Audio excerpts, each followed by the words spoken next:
श्री सीतारामाभ्याम नमः।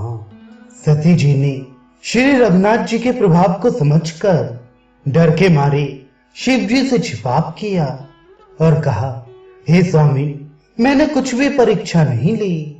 वहां जाकर आपकी ही तरह प्रणाम किया। आपने जो कहा वह झूठ नहीं हो सकता। मेरे मन में ये पूरा विश्वास है। तब शिव जी ने ध्यान करके देखा और सती जी ने जो चरित्र किया था सब जान लिया। फिर श्री रामचंद्र जी की माया को सिर नभाया, जिसने प्रेरणा करके सती के मुंह से भी झूठ कहला दिया। सुजान शिव जी ने मन में विचार किया कि हरि की इच्छा रूपी भावी प्रबल है। सती जी ने सीता जी का वेश धारण किया। ये जानकर शिव जी के हृदय में बड़ा विषाद हुआ। उन्होंने सोचा कि यदि मैं अब सती से प्रीत करता हूं तो भक्ति मार्ग लुप्त हो जाता है और बड़ा अन्याय होता है। सती परम पवित्र हैं, इसलिए इन्हें छोड़ते भी नहीं बनता और प्रेम करने में बड़ा पाप है। प्रकट में महादेव जी कुछ भी नहीं कहते, परंतु उनके हृदय में बड़ा संताप है। तब शिव जी ने प्रभु श्री रामचंद्र जी के चरण कमलों में सिर नवाया और श्री राम जी का स्मरण करते ही उनके मन में यह आया कि सती के इस शरीर में मेरी पति पत्नी रूप में भेंट नहीं हो सकती। और शिव जी ने अपने मन में यह संकल्प कर लिया। स्थिर बुद्धि शंकर जी ऐसा विचार कर श्री रघुनाथ जी का स्मरण करते हुए अपने घर कैलाश को चली। चलते समय सुंदर आकाशवाणी हुई कि हे महेश, आपकी जय हो। आपने भक्ति की अच्छी दृढ़ता की। आपको छोड़कर दूसरा कौन ऐसी प्रतिज्ञा कर सकता है।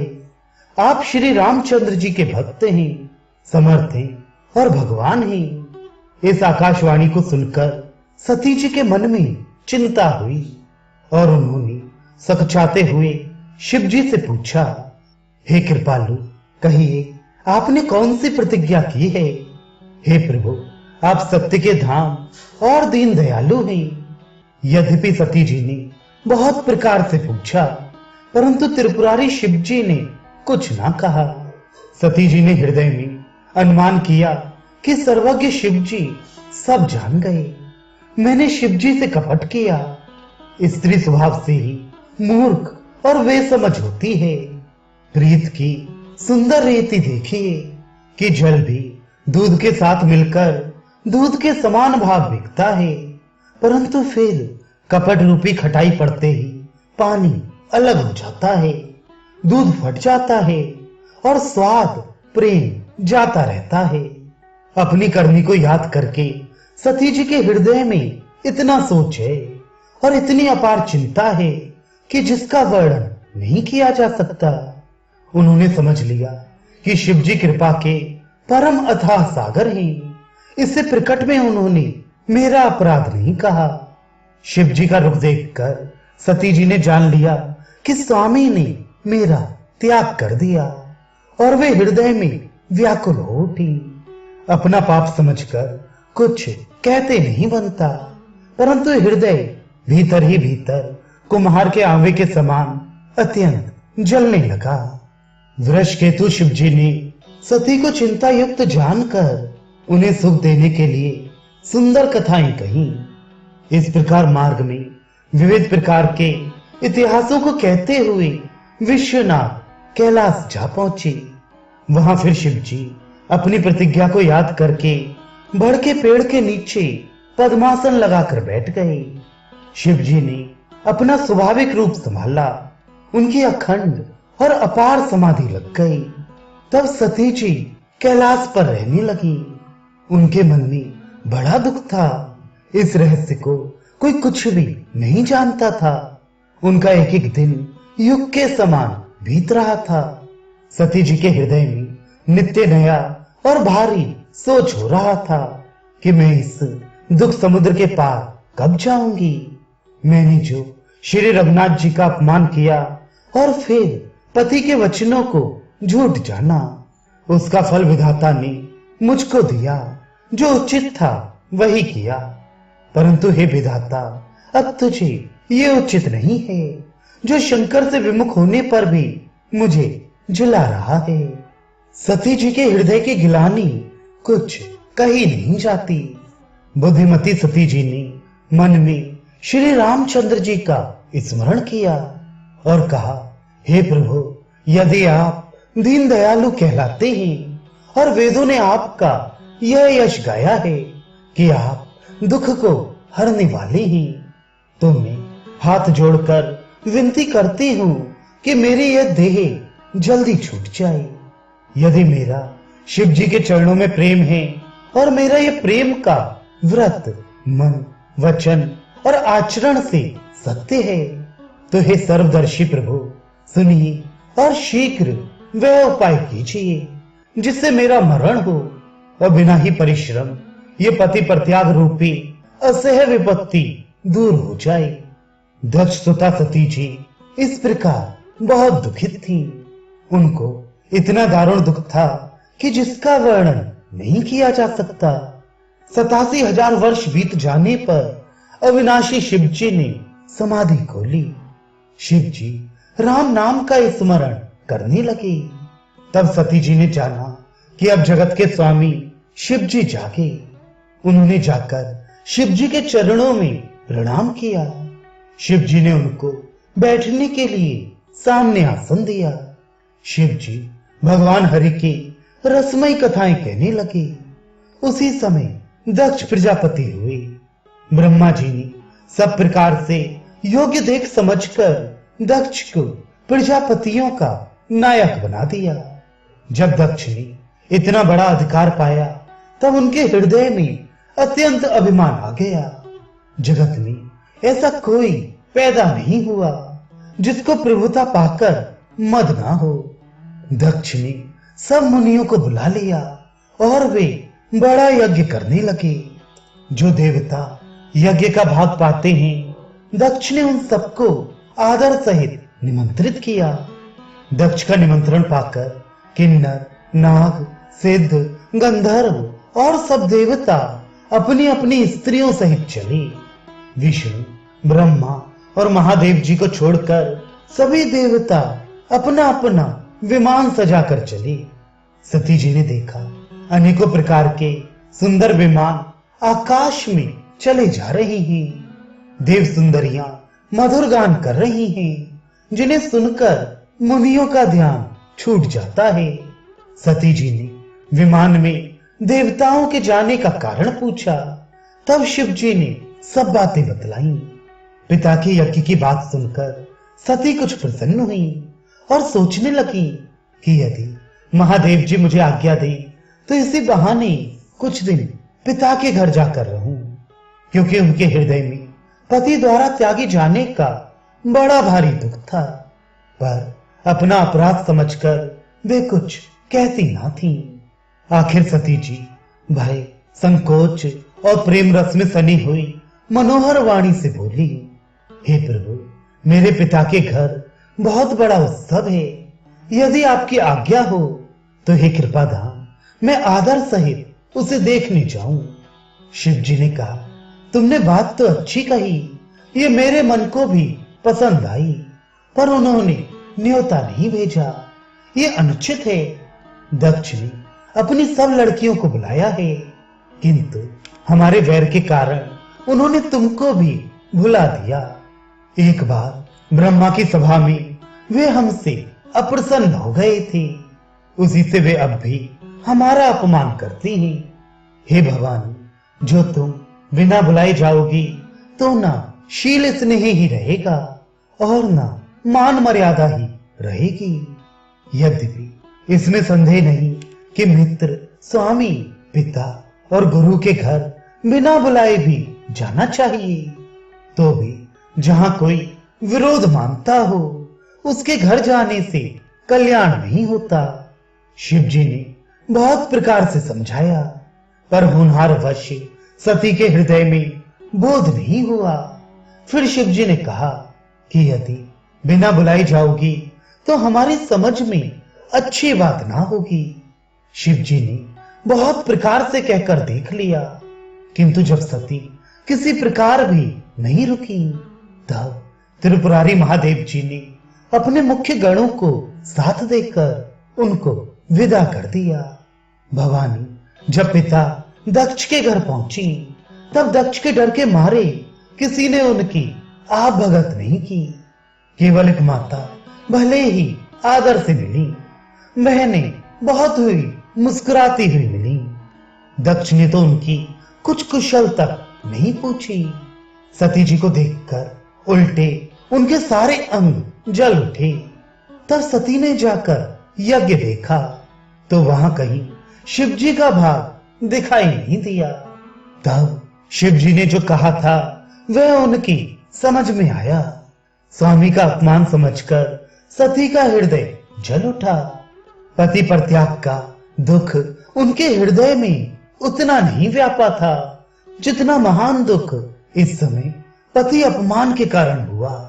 यद्यपि जगत में अनेक प्रकार के दारुण दुख हैं, तथापि जाति अपमान सबसे बढ़कर कठिन है। ये समझकर सती को बड़ा क्रोध हो आया। माता ने उन्हें बहुत प्रकार से समझाया बुझाया, परंतु उनसे शिव जी का अपमान सहा नहीं गया। इससे उनके हृदय में कुछ भी प्रबोध नहीं हुआ। तब वे सारी सभा को हठपूर्वक डांट कर क्रोध भरे वचन बोली, हे सभासदों और सब मुनीश्वरों, सुनो, जिन लोगों ने यहाँ शिव जी की निंदा की या सुनी है, उन सबको उसका फल तुरंत ही मिलेगा और मेरे पिता दक्ष भी भली भांति पछताएंगे। जहां संत शिव जी और लक्ष्मीपति विष्णु भगवान की निंदा सुनी जाएगी, वहां ऐसी मर्यादा है कि यदि अपना वश चले तो उस निंदा करने वाले की जीभ काट ले, और नहीं तो कान मूंद कर वहां से भाग जाए। त्रिपुर दैत्य को मारने वाले भगवान महेश्वर संपूर्ण जगत के आत्मा हैं। वे जगत पिता और सबका हित करने वाले हैं। मेरा मंदबुद्धि पिता उनकी निंदा करता है और मेरा यह शरीर दक्ष के वीर्य से उत्पन्न है। इसलिए चंद्रमा को ललाट पर धारण करने वाले वृषकेतु शिव जी को हृदय में धारण करके मैं इस शरीर को तुरंत ही त्याग दूंगी। ऐसा कहकर सती जी ने योगाग्नि में अपना शरीर भस्म कर डाला। सारी यज्ञशाला में हाहाकार मच गया। सती का मरण सुनकर शिव जी के गण यज्ञ विध्वंस करने लगे। यज्ञ विध्वंस होते देखकर मुनीश्वर भृगु जी ने उसकी रक्षा की। ये सब समाचार शिव जी को मिले, तब उन्होंने क्रोध करके वीरभद्र को भेजा। उन्होंने वहां जाकर यज्ञ विध्वंस कर डाला और सब देवताओं को यथोचित दंड दिया। दक्ष की जगत प्रसिद्ध वही गति हुई जो शिवद्रोही की हुआ करती है। यह इतिहास सारा संसार जानता है, इसीलिए मैंने संक्षेप में वर्णन किया। सती ने मरते समय भगवान हरि से यह वर मांगा कि मेरा जन्म जन्म में शिव जी के चरणों में अनुराग रहे। इसी कारण उन्होंने हिमाचल के घर जाकर पार्वती के शरीर से जन्म लिया। जब से उमा जी हिमाचल के घर जन्मी, तब से वहां सारी सिद्धियां और संपत्तियां छा गईं। मुनियों ने जहां तहां सुंदर आश्रम बना लिए और हिमाचल ने उनको उचित स्थान दिए। उस सुंदर पर्वत पर बहुत प्रकार के सब नए नए वृक्ष सदा पुष्प फल युक्त हो गए और वहां बहुत तरह की मणियों की खाने प्रकट हो गई। सारी नदियों में पवित्र जल बहता है और पक्षी पशु भ्रमर सभी सुखी रहते हैं। सब जीवों ने अपना स्वाभाविक वैर छोड़ दिया और पर्वत पर सभी परस्पर प्रेम करते हैं। पार्वती जी के घर आ जाने से पर्वत ऐसा शोभायमान हो रहा है जैसा राम भक्ति को पाकर भक्त शोभायमान होता है। उस पर्वत राज के घर नित्य नए नए मंगलोत्सव होते हैं, जिसका ब्रह्मा आदि यश गाते हैं। जब नारद जी ने ये सब समाचार सुने तो वे कौतूहली से हिमाचल के घर पधारे। पर्वतराज ने उनका बड़ा आदर किया और चरण धोकर उनको उत्तम आसन दिया। फिर अपनी स्त्री सहित मुनि के चरणों में सिर नवाया और उनके चरणों तक को सारे घर में छिड़काया। हिमाचल ने अपने सौभाग्य का बहुत बखान किया और पुत्री को बुलाकर मुनि के चरणों पर डाल दिया और कहा, हे मुनिवर, आप त्रिकालज्ञ और सर्वज्ञ हैं, आपकी सर्वत्र पहुंच है, अतः आप हृदय में विचार कर कन्या के दोष गुण कहिए। नारद मुनि ने हंसकर रहस्य युक्त कोमल वाणी से कहा, तुम्हारी कन्या सब गुणों की खान है, ये स्वभाव से ही सुंदर, सुशील और समझदार है। उमा, अंबिका और भवानी इसके नाम है। कन्या सब सुलक्षणों से संपन्न है, ये अपने पति को सदा प्यारी होगी, इसका सुहाग सदा अचल रहेगा और इससे इसके माता पिता यश पाएंगे। ये सारे जगत में पूज्य होगी और इसकी सेवा करने से कुछ भी दुर्लभ ना होगा। संसार में स्त्रियां इसका नाम स्मरण करके पतिव्रत रूपी तलवार की धार पर चढ़ जाएंगी। हे पर्वतराज, तुम्हारी कन्या सुलक्षणी है। अब इसमें जो दो चार अवगुण हैं, उन्हें भी सुन लो। गुणहीन, मानहीन, माता पिता विहीन, उदासीन, संशयहीन अर्थात लापरवाह, योगी, जटाधारी, निष्काम हृदय, नंगा और अमंगल वेश वाला, ऐसा पति इसको मिलेगा। इसके हाथ में ऐसी ही रेखा पड़ी है। नारद मुनि की वाणी सुनकर और उसको हृदय में सत्य जानकर पति पत्नी हिमवान और मैना को दुख हुआ और पार्वती जी प्रसन्न हुई। नारद जी ने भी इस रहस्य को नहीं जाना, क्योंकि सबकी बाहरी दशा एक सी होने पर भी भीतरी समझ भिन्न भिन्न थी। सारी सखियां पार्वती, पर्वतराज हिमवान और मैना सभी के शरीर पुलकित थे और सभी के नेत्रों में जल भरा था। देव ऋषि के वचन असत्य नहीं हो सकते, ये विचार कर पार्वती ने उन वचनों को हृदय में धारण कर लिया। उन्हें शिव जी के चरण कमलों में स्नेह उत्पन्न हुआ, परंतु मन में ये संदेह हुआ कि उनका मिलना कठिन है। अवसर ठीक न जानकर उमा ने अपने प्रेम को छिपा लिया और फिर भी सखी की गोद में जाकर बैठ गई। देव ऋषि की वाणी झूठी ना होगी, ये विचार कर हिमवान, मैना और सारी चतुर सखियां चिंता करने लगी। फिर हृदय में धीरज धरकर पर्वतराज ने कहा, हे ना, कहिए अब क्या उपाय किया जाए। मुनीश्वर ने कहा, हे हिमवान, सुनो, विधाता ने ललाट पर जो कुछ लिख दिया है उसको देवता, दानव, मनुष्य, नाग और मुनि कोई भी नहीं मिटा सकते। तो भी एक उपाय मैं बताता हूं, यदि देव सहायता करे तो वह सिद्ध हो सकता है। उमा को वर तो निसंदेह वैसा ही मिलेगा जैसा मैंने तुम्हारे सामने वर्णन किया है, परंतु मैंने वर के जो जो दोष बतलाए हैं, मेरे अनुमान से वे सभी शिव जी में हैं। यदि शिव जी के साथ विवाह हो जाए तो दोषों को भी सब लोग गुणों के समान ही कहेंगे। जैसे विष्णु भगवान शेषनाग की शैया पर सोते हैं, तो भी पंडित लोग उनको कोई दोष नहीं लगाते। सूर्य और अग्निदेव अच्छे बुरे सभी रसों का भक्षण करते हैं, परंतु उनको कोई बुरा नहीं कहता। गंगा जी में शुभ और अशुभ सभी जल बहता है, पर कोई उन्हें अपवित्र नहीं कहता। सूर्य, अग्नि और गंगा जी की भांति समर्थ को कुछ दोष नहीं लगता। यदि मूर्ख मनुष्य ज्ञान के अभिमान से इस प्रकार होड़ करते हैं, तो वे कल्पवर के लिए नरक में पड़ते हैं। भला कहीं जीव भी ईश्वर के समान सर्वथा स्वतंत्र हो सकता है?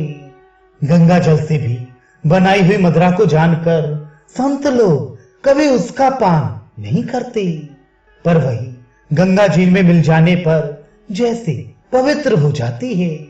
ईश्वर और जीव में भी वैसा ही भेद है। शिव जी सहज ही समर्थ हैं, क्योंकि वे भगवान हैं। इसलिए इस विवाह में सब प्रकार कल्याण है।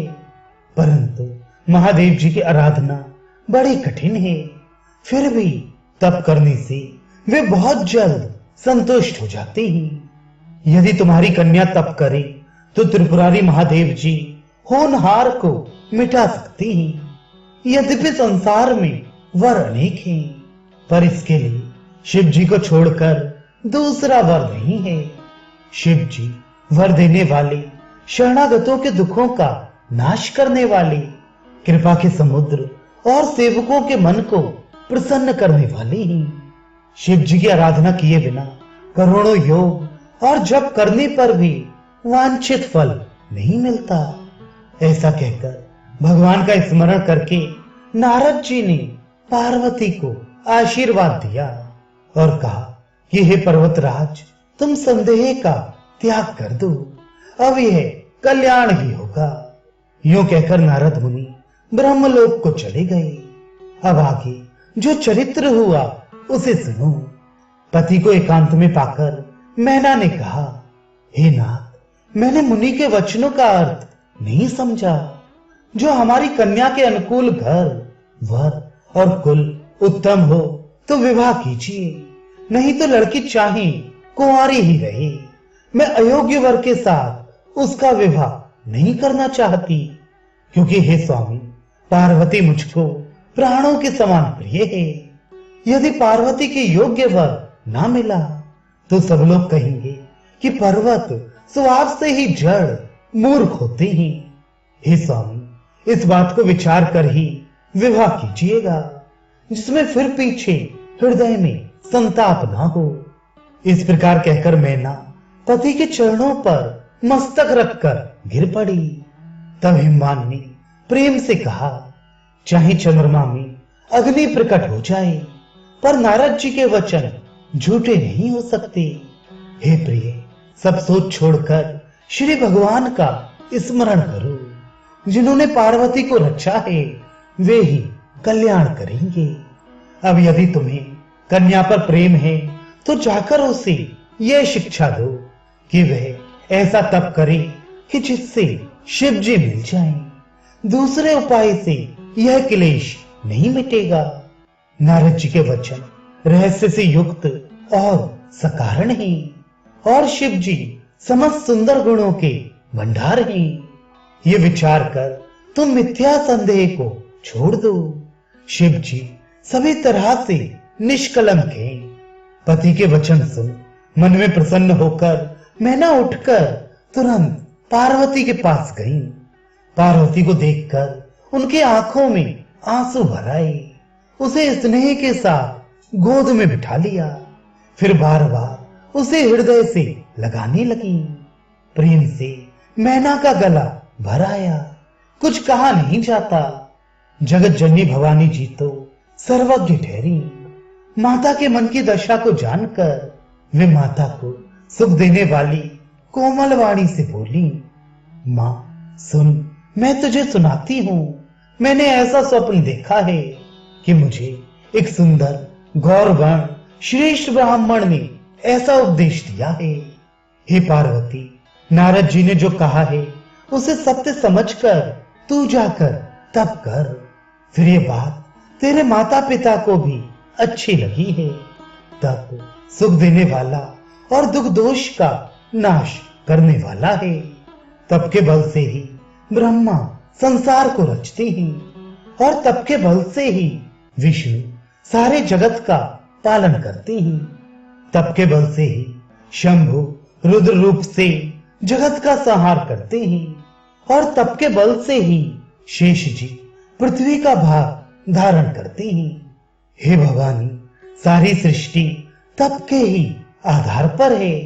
ऐसा जी में जानकर तू जाकर तप कर। यह बात सुनकर माता को बड़ा अचरज हुआ और उसने हिमवान को बुलाकर वह स्वप्न सुनाया।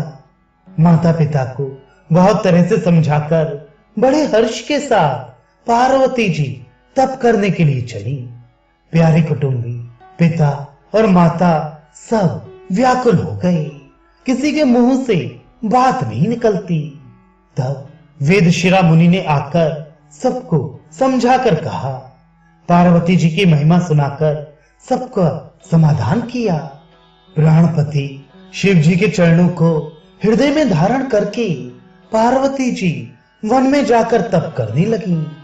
पार्वती जी का अत्यंत सुकुमार शरीर तप के योग्य नहीं था, तो भी पति के चरणों का स्मरण करके उन्होंने सब भोगों को तज दिया।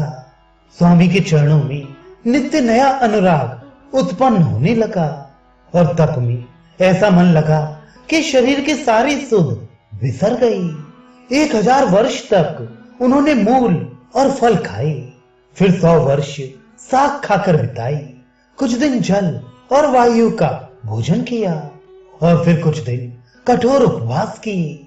जो बेलपत्र सूख कर पृथ्वी पर गिरते थे, 3000 वर्ष तक उन्हीं को खाया, फिर सूखे पत्ते भी छोड़ दिए। तभी पार्वती का नाम अपर्णा हुआ। तब से उमा का शरीर क्षीण देखकर आकाश से गंभीर ब्रह्मवाणी हुई, हे पर्वतराज की कुमारी, सुन, तेरा मनोरथ सफल हुआ। तू अब सारे असह्य क्लेशों को, कठिन तप को त्याग दे। अब तुझे शिव जी मिलेंगे। हे भवानी, देव, मुनि और ज्ञानी बहुत हुए ही, पर ऐसा कठोर तप किसी ने नहीं किया। अब तू इस श्रेष्ठ ब्रह्मा की वाणी को सदा सत्य और निरंतर पवित्र जानकर अपने हृदय में धारण कर। जब तेरे पिता बुलाने को आए, तब हट छोड़कर घर चली जाना, और जब तुम्हें सप्तऋषि मिले, तब इस वाणी को ठीक समझना। इस प्रकार आकाश से कही हुई ब्रह्मा की वाणी को सुनते ही पार्वती जी प्रसन्न हो गईं और हर्ष के मारे उनका शरीर पुलकित हो गया। याज्ञवल्क्य जी भरद्वाज जी से बोले कि मैंने पार्वती का सुंदर चरित्र सुनाया, अब शिव जी का सुहावना चरित्र सुनो। जब से सती ने जाकर शरीर त्याग किया, तब से शिव जी के मन में वैराग्य हो गया। वे सदा श्री रघुनाथ जी का नाम जपने लगे और जहां तहां श्री रामचंद्र जी के गुणों की कथाएं सुनने लगे। चिदानंद, सुख के धाम, मोह, मद और काम से रहित शिव जी संपूर्ण लोकों को आनंद देने वाले। भगवान श्री रामचंद्र जी को हृदय में धारण कर भगवान के ध्यान में मस्त हुए पृथ्वी पर विचरने लगे। वे कहीं मुनियों को ज्ञान का उपदेश करते और कहीं श्री रामचंद्र जी के गुणों का वर्णन करते थे। यद्यपि सुजान शिव जी निष्काम हैं, तो भी वे भगवान अपने भक्त सती के वियोग के दुख से दुखी हैं। इस प्रकार बहुत समय बीत गया। श्री रामचंद्र जी के चरणों में नित नई प्रीत हो रही है। शिव जी के कठोर नियम, अनन्य प्रेम और उनके हृदय में भक्ति की अटल टेक को जब श्री रामचंद्र जी ने देखा, तब कृतज्ञ, कृपालु, रूप और शील के भंडार, महान तेज पुंज भगवान श्री रामचंद्र जी प्रकट हुए। उन्होंने बहुत तरह से शिव जी की सराहना की और कहा कि आपके बिना ऐसा कठिन व्रत कौन निभा सकता है। श्री रामचंद्र जी ने बहुत प्रकार से शिव जी को समझाया और पार्वती जी का जन्म सुनाया। कृपा निधान श्री रामचंद्र जी ने विस्तार पूर्वक पार्वती जी की अत्यंत पवित्र करनी का वर्णन किया। फिर उन्होंने शिव जी से कहा, हे शिव जी, यदि मुझ पर आपका स्नेह है, तो अब आप मेरी विनती सुनिए कि आप जाकर पार्वती के साथ विवाह कर लें। शिव जी ने कहा, यद्यपि ऐसा उचित नहीं है, परंतु स्वामी की बात भी टाली नहीं जा सकती। हे नाथ, मेरा यही परम धर्म है कि मैं आपकी आज्ञा को सिर पर रखकर उसका पालन करूं। माता, पिता, गुरु और स्वामी की बात को बिना ही विचारे शुभ समझकर मानना चाहिए। फिर आप तो सब प्रकार से मेरे परम हितकारी हैं। हे नाथ, आपकी आज्ञा मेरे सिर पर है। शिव जी की भक्ति, ज्ञान और धर्म से युक्त वचन रचना सुनकर प्रभु रामचंद्र जी संतुष्ट हो गए। प्रभु ने कहा, हे हर, आपकी प्रतिज्ञा पूरी हो गई। अब हमने जो कहा है उसे हृदय में रखना। इस प्रकार कहकर श्री रामचंद्र जी अंतर्धान हो गए। शिव जी ने उनकी वह मूर्ति अपने हृदय में रख ली। उसी समय सप्तऋषि शिव जी के पास आए। प्रभु महादेव जी ने उनसे अत्यंत सुहावने वचन कहे। आप लोग पार्वती के पास जाकर उनके प्रेम की परीक्षा लीजिए और हिमाचल को कहकर उन्हें पार्वती को लिवा लाने के लिए भेजिए तथा पार्वती को घर भिजवाइए और उनके संदेह को दूर कीजिए। ऋषियों ने वहां जाकर पार्वती को कैसी देखा, मानो मूर्तिमान तपस्या ही हो। मुनि बोले, हे शैल कुमारी, सुनो, तुम किस लिए इतना कठोर तप कर रही हो? तुम किसकी आराधना करती हो और क्या चाहती हो? हमसे अपना सच्चा भेद क्यों नहीं कहती? पार्वती ने कहा, बात कहते मन बहुत सक जाता है। आप लोग मेरी मूर्खता सुनकर हंसेंगे। मन ने हट पकड़ लिया है, वह उपदेश नहीं सुनता और जल पर दीवार उठाना चाहता है। नारद जी ने जो कह दिया उसे सत्य जानकर मैं बिना ही पांख के उड़ना चाहती हूँ। हे मुनियों, आप मेरा अज्ञान तो देखिए कि मैं सदा शिव जी को ही पति बनाना चाहती हूँ। पार्वती की बात सुनते ही ऋषि लोग हंस पड़े और बोले, तुम्हारा शरीर पर्वत से ही तो उत्पन्न हुआ है। भला कहो तो नारद का उपदेश सुनकर आज तक किसका घर बसा है? उन्होंने जाकर दक्ष के पुत्रों को उपदेश दिया था, जिससे उन्होंने फिर लौटकर घर का मुंह भी नहीं देखा। चित्रकेतु के घर को नारद ने ही चौपट किया। फिर यही हाल हिरण्यकशिपु का हुआ। जो स्त्री पुरुष नारद की सीख सुनते हैं वे घरबार छोड़कर अवश्य ही भिखारी हो जाते हैं। उनका मन तो कपटी है, शरीर पर सज्जनों के चिन्ह हैं। वे सभी को अपने समान बनाना चाहती हैं।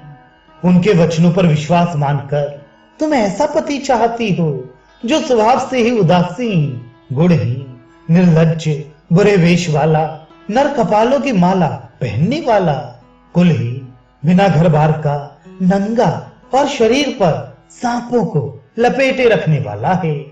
ऐसे वर के मिलने से कहो तुम्हें क्या सुख होगा?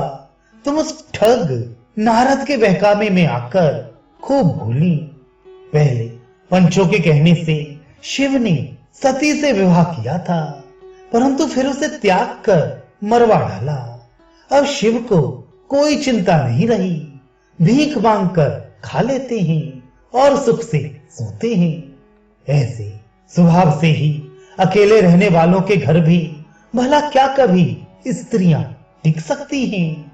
अब भी हमारा कहा मानो, हमने तुम्हारे लिए अच्छा वर विचारा है।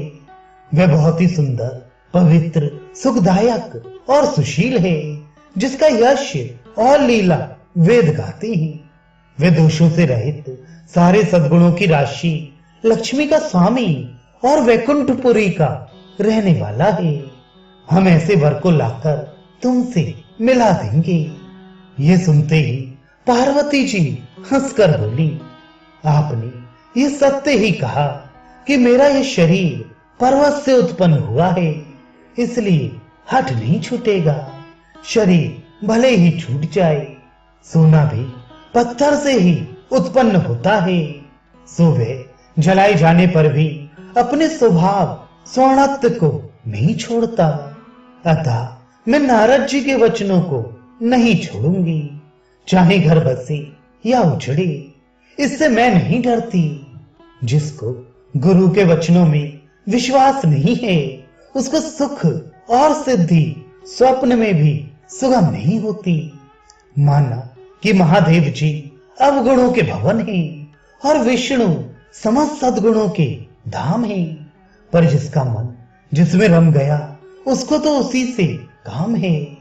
हे मुनीश्वरों, यदि आप पहले मिलते तो मैं आपका उपदेश सिर माथे रखकर सुनती, परंतु अब तो मैं अपना जन्म शिव जी के लिए हार चुकी, फिर गुण दोषों का विचार कौन करे।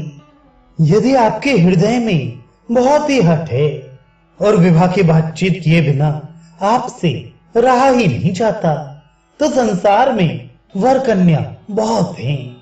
खिलवाड़ करने वालों को आलस्य तो होता नहीं, और कहीं जाकर कीजिए। मेरा तो करोड़ों जन्मों तक यही हट रहेगा कि या तो शिव जी को वरूंगी, नहीं तो कुंवारी ही रहूंगी। स्वयं शिव जी 100 बार कही तो भी नारद जी के उपदेश को ना छोड़ूंगी। जगत जननी पार्वती जी ने फिर कहा कि मैं आपके पैरों पड़ती हूँ, आप अपने घर जाइए, बहुत देर हो गई। शिव जी ने पार्वती जी का ऐसा प्रेम देखकर ज्ञानी मुनि बोले, हे जगत जननी, हे भवानी, आपकी जय हो, जय हो। आप माया हैं और शिव जी भगवान हैं। आप दोनों समस्त जगत के माता पिता हैं। ये कहकर मुनि पार्वती जी के चरणों में सिर नवाकर चल दिए। उनके शरीर बार बार पुलकित हो रहे थे। मुनियों ने जाकर हिमवान को पार्वती जी के पास भेजा और वे विनती करके उनको घर ले आए। फिर सप्तऋषियों ने शिव जी के पास जाकर उनको पार्वती जी की सारी कथा सुनाई। पार्वती जी का प्रेम सुनते ही शिव जी आनंद मग्न हो गए। सप्तऋषि प्रसन्न होकर अपने घर ब्रह्मलोक को चले गए। तब सुजान शिव जी मन को स्थिर करके श्री रघुनाथ जी का ध्यान करने लगे। उसी समय तारक नाम का असुर हुआ, जिसकी भुजाओं का बल, प्रताप और तेज बहुत बड़ा था। उसने सब लोग और लोकपालों को जीत लिया। सब देवता सुख और संपत्ति से रहित हो गए। वह अजर अमर था, इसलिए किसी से जीता नहीं जाता था। देवता उसके साथ बहुत तरह की लड़ाइयां लड़कर हार गए। तब उन्होंने ब्रह्मा जी के पास जाकर पुकार मचाई। ब्रह्मा जी ने सब देवताओं को दुखी देखा। ब्रह्मा जी ने सबको समझाकर कहा, इस दैत्य की मृत्यु तब होगी जब शिव जी के वीर से पुत्र उत्पन्न हो। इसको युद्ध में वही जीतेगा। मेरी बात सुनकर उपाय करो, ईश्वर सहायता करेंगे और काम हो जाएगा। सती जी ने जो दक्ष के यज्ञ में देह का त्याग किया था, उन्होंने अब हिमाचल के घर जाकर जन्म लिया है। उन्होंने शिव जी को पति बनाने के लिए तप किया है। इधर शिव जी सब छोड़ छाड़कर समाधि लगा बैठे हैं। यद्यपि है तो बड़े असमंजस की बात, तथापि मेरी एक बात सुनो। तुम जाकर कामदेव को शिव जी के पास भेजो। वह शिव जी के मन में क्षोभ उत्पन्न करे, उनकी समाधि भंग करे। तब हम जाकर शिव जी के चरणों में सिर रख देंगे और उन्हें राजी करके विवाह करा देंगे। इस प्रकार से भले ही देवताओं का हित हो, और तो कोई उपाय नहीं है। सबने कहा, यह सम्मति बहुत अच्छी है। फिर देवताओं ने बड़े प्रेम से स्तुति की। तब विषम 5 बाण धारण करने वाला और मछली के चिन्ह युक्त ध्वजा वाला कामदेव प्रकट हुआ। देवताओं ने कामदेव से अपनी सारी विपत्ति कही। सुनकर कामदेव ने मन में विचार किया और हंसकर देवताओं से यूं कहा कि शिव जी के साथ विरोध करने में मेरी कुशल नहीं है, तथापि मैं तुम्हारा काम तो करूंगा, क्योंकि वेद दूसरे के उपकार को परम धर्म कहते हैं। जो दूसरे के हित के लिए अपना शरीर त्याग देता है, संत सदा उसकी बड़ाई करते हैं। यूं कह और सबको सिर नवाकर कामदेव अपने पुष्प के धनुष को हाथ में लेकर वसंत आदि सहायकों के साथ चला। चलते समय कामदेव ने हृदय में ऐसा विचार किया कि शिवजी के साथ विरोध करने से मेरा मरण निश्चित है। तब उसने अपना प्रभाव फैलाया और समस्त संसार को अपने वश में कर लिया। जिस समय उस मछली के चिन्ह की ध्वजा वाले कामदेव ने कोप किया, उस समय क्षण भर में ही वेदों की सारी मर्यादा मिट गई। ब्रह्मचर्य, नियम, नाना प्रकार के संयम, धीरज, धर्म, ज्ञान, विज्ञान, सदाचार, जप, योग, वैराग्य आदि विवेक की सारी सेना डरकर भाग गई। विवेक अपने सहायकों सहित भाग गया। उसके योद्धा रणभूमि से पीठ दिखा गई। उस समय वे सब सदग्रंथ रूपी पर्वत की कंदराओं में जा छिपे, अर्थात ज्ञान, वैराग्य, संयम, नियम, सदाचार आदि ग्रंथों में ही लिखे रह गए। उनका आचरण छूट गया। सारे जगत में खलबली मच गई और सब कहने लगे, हे विधाता, अब क्या होने वाला है? हमारी रक्षा कौन करेगा?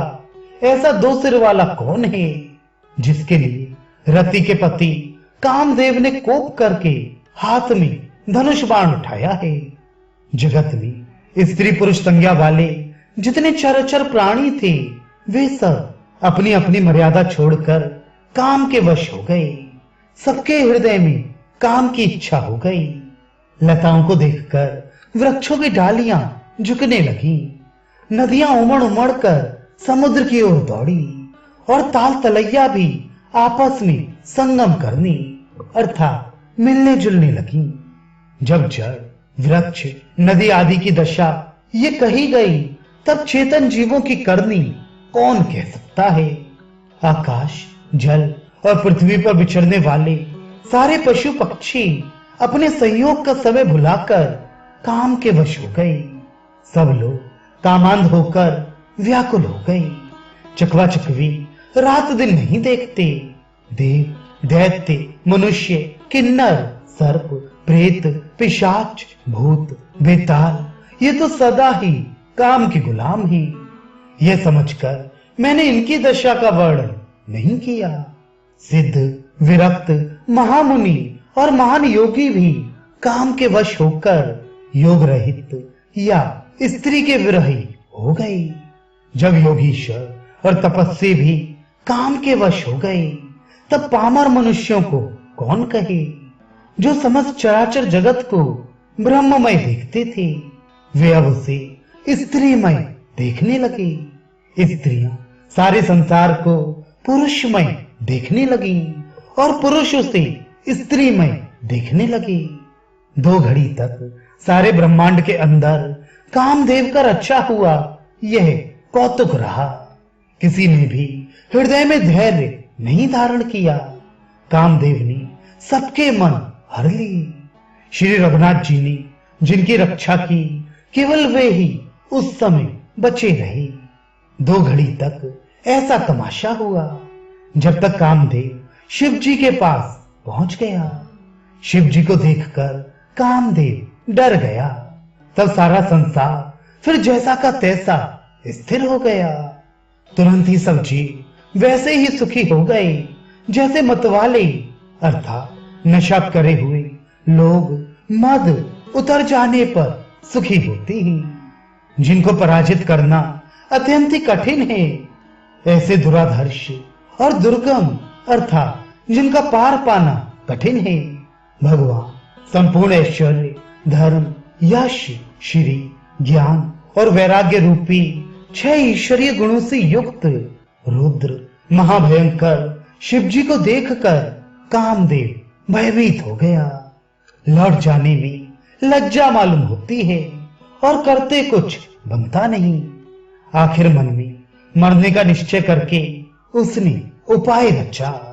तुरंत ही सुंदर ऋतुराज वसंत को प्रकट किया।